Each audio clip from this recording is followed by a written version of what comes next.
This is Sales Players, and I'm your host, Jesse Woodbury. I've spent my career selling for early stage companies, and now I'm on a mission to help reps and operators find tips, strategies, and resources for generating more pipeline, closing more deals, and building wealth in tech sales. To learn more, visit salesplayers.co. What's up, everyone? It's Jesse here, and in today's episode, I want to actually break down one of my all-time favorite sales plays that you can run if you sell to large publicly traded companies. So this is a very popular sales play or tactic, if you will, for anyone selling to large, already public, think Fortune 500 companies, and you want to try to reach someone with a message that induces a little bit of pain or speaks to some of the challenges in their business and gets them in an engaging business conversation with you as a seller, which is what we're trying to do here. And I think in 2025, considering the current economy, the current environment, now more than ever, it's super important to speak to how your product is a painkiller, not a vitamin, why it's a must-have and not a nice-to-have, why it's a core business technology, and how it's going to specifically solve business problems for your prospects, right? So this is the 10K play. And this is not a new thing. I didn't make this up, but I have been running it for years, and I've had a lot of great responses in my prospecting from using it. So I thought I'd share it with the sales players, and I'll basically do a breakdown or kind of a walkthrough of how I run this play for my book of business. And I'll use an example. I'm not going to name the brand that I was reaching out to, but I had one this week that got some engagement with a large media company, and I'll leave it at that. And so what I first do when I'm running the 10K play, and actually let me step back for a minute and explain what a 10K is. So public companies file all this different paperwork, and usually every quarter they put together a letter to their shareholders, and they also file a 10K. It's an annual report required by the U.S. Securities and Exchange Commission, and it gives a whole summary of the company's financial performance. So I use a combination of 10K and the letter to shareholders. So again, public companies, because there's so many investors, they're in the public markets, they're going to write a letter to the shareholders that talks about the state of the business, the state of their finances. And this is a complete cheat sheet if you are selling into large enterprises, because you can go in and learn all about what their current challenges are, what headwinds they think they're going to face in the near term. And you can actually go in and sort of form a hypothesis for how your product or service can help the company. And so what I did was I went to this specific brand, again, media company, publicly traded, and I was already aware, I'd already gone into Sales Navigator and mapped out who some of the top executives are that tend to buy the type of software that I sell. And I went through their shareholder letter, their 10K, I reviewed all their financials and just looked at their last quarter's performance. And one of the things that I caught in their investor letter was that they are trying to expand their business globally, and that they had some challenges with scaling their global customer base and their ability to support customers globally and their ability to manage their operations globally. So that's actually what the product I sell by day is. My job as an enterprise account executive, I sell an AI product that does language translation for support tickets and support teams. So this is a perfect fit. This was a complete call out for the problem that we solve, which is we help people scale their global support without having to hire a bunch of people across the world. They can use AI to do it through our software. So a dead fit for what we sell. So here's how I approached it. I went through and I created a hypothesis. I basically just wrote up an email template, and I actually sent this via InMail and email to a few different people at this company. And what I said was, hey, I was, I stumbled across your, I don't think I said it that way, but I said something to the extent of, hey, I was checking out your most recent letter to shareholders and your 10K filing, and I noticed that the business has goals to expand internationally and support customers across the world. The reason I'm reaching out is because my product, my company solves for this, and we're helping XYZ brands do the same. I named a couple of brands that were really similar and said, we actually help similar customers do this exact thing. We can scale your support impact without scaling your headcount and your costs. This is a way to lower the cost to serve customers internationally and to expand and deliver better experiences to customers in different languages.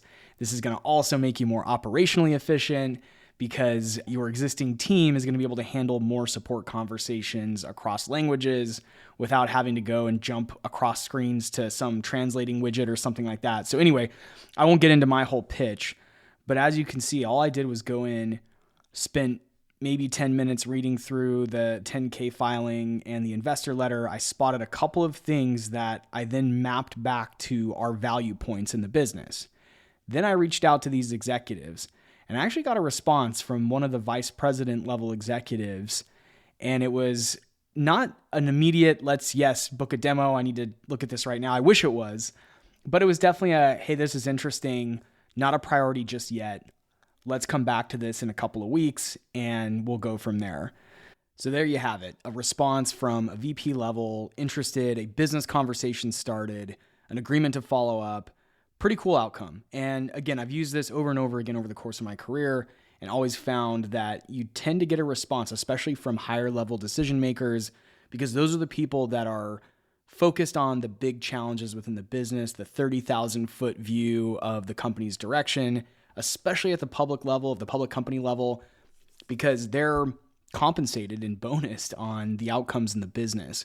And so if you can map your company's value or your product's value back to some of the challenges that they've outlined in their very own investor letters or shareholder meetings or 10Ks, then you are going to have a much higher response rate than just sending some random pitch via email that babbles on about all the cool things your product can do, or even tries to solve problems that you're not even sure that they have, right? This is a way more focused approach to outbounding, to prospecting, that's guaranteed to get you a much better response rate. And again, in 2025, with the amount of cold emails that are going out there into the inboxes of your buyers, it's super important to stand out with very specific research that you've done. And this is not time consuming. I think that's one of the hesitations that I had before I started running this play was, I don't want to spend all day listening to shareholder meetings or reading through a bunch of financial documentation. Spend 10, 15 minutes on this stuff. And if you do this a few times a week, you're going to get responses back. And it's going to help you get higher up in the organization. And it's going to ultimately help you get those connections that are going to get you in the door from a prospecting standpoint. So give this a try. Let me break it down, though, a little bit further, just so you know step by step how I go about this. So the best thing to do if it's a public company, and if you don't know if your prospect is a publicly traded company, just Google it. And even better, see if they have an investor relations page. You could even Google the name of the prospect and investor relations page. And by the way, I'm not even talking about AI stuff you can do. You could probably go to ChatGPT, take your top 3 accounts that are publicly traded and ask them to summarize their last annual shareholder letter or quarterly shareholder letter and get a bunch of insights. You could probably even do a prompt that gets GPT to actually map this back to your value to make this even easier. I do it the old school way because I came up before there was ChatGPT. And frankly, I'm still learning how to use those tools and incorporate them into my selling. But you could probably streamline all of this with AI. But for now, if you want to just keep it simple, Google. Just go to Google and search the prospect name and investor relations. Every public company tends to have an investor relations page where they host their shareholder letters, the recording of the shareholder meeting, and the 10K reports. So go there first and just peruse. Just take a minute and skim through it and see if anything jumps out. Be thinking about the challenges that your company solves for and seeing if you can spot some of the pain points that might map back to those value points. Then start typing out a draft of a message, an email or an in-mail that you would want to put in front of an executive that would show them how your product or service is going to help them achieve those outcomes or overcome the challenges that they see in their business. And, specifically calling out that you found it in their shareholder letter. Because I think a lot of executives appreciate that level of research and detail in your outreach versus, again, just sending some random pitch or some feature list that you have or whatever the, standard outreach that you're doing. This is much more personalized. And again, it's not that time consuming. I know a lot of people worry about they need to automate a bunch of emails going out to their prospects because there's just not enough hours in the day. Take a little time, especially with these large enterprises, because these could end up being multiple 6-figure, 7-figure deals if you go about this the right way. So I hope that helps someone out there. If you've got questions about using the 10K play or using shareholder letters or meetings to do your prospecting research and come up with a point of view or a hypothesis to use in your outreach, hit me up. I'm always happy to talk, and thanks for listening.